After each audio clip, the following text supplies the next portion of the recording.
Hey there, welcome to the video where I am going to show you how to schedule your entire off season. What you're looking at right now is Google Calendar.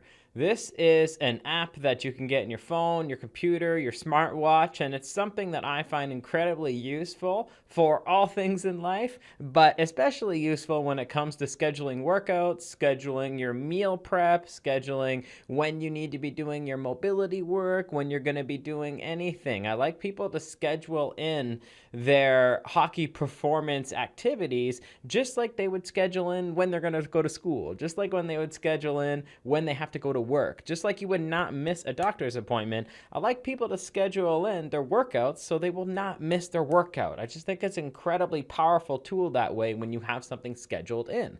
But most importantly for this, it's really good to figure out which periodization schedule is going to fit your needs best this off-season. Now, the off-season domination program and the youth off-season program, I made both of these programs to fill an entire off-season. But some people's off-seasons are longer than other people. Some people have 21 weeks. Some people have 15 weeks. Some people only have 5 weeks. Some people have 25 weeks. It's all over the map. So what I did was create a customized scheduling guide for you to use so that you can pick the schedule that's going to work perfectly for you.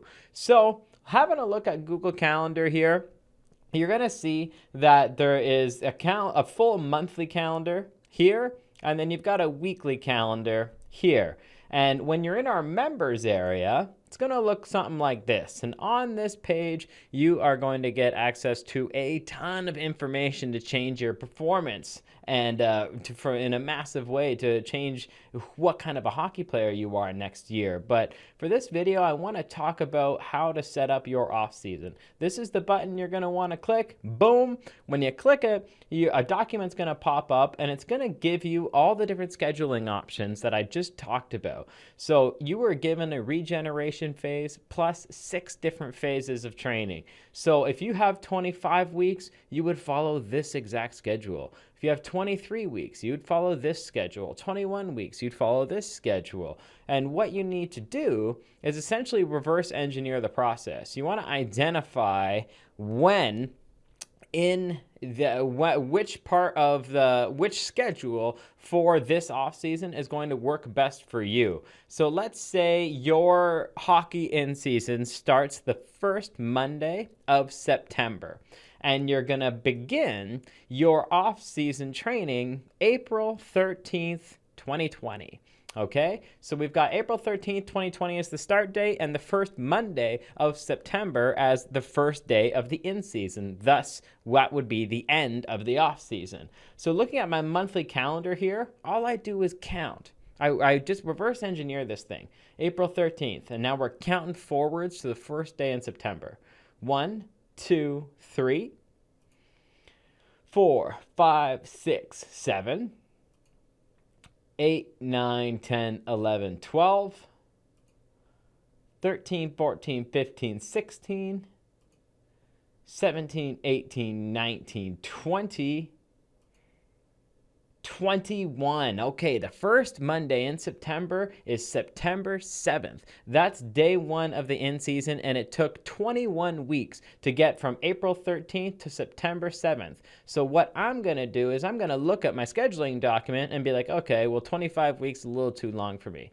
23 weeks is also a little bit too long for me. But boom, 21 weeks is the perfect schedule for me. How it's going to work is it's going to perfectly, logically, progressively overload my body over the course of an entire offseason to improve all measures of hockey performance. Phase 6 is your tapering and peaking phase. So you would taper down your training volume and peak your hockey performance for exactly September 7th, which is when the next season starts. So that's how you schedule your program. I gave you enough options to work down from 25 weeks in 2-week intervals all the way down to 5 weeks. So whether you've got a long 25-week off season or a super short 5-week off season, this off season program is going to be perfect for you.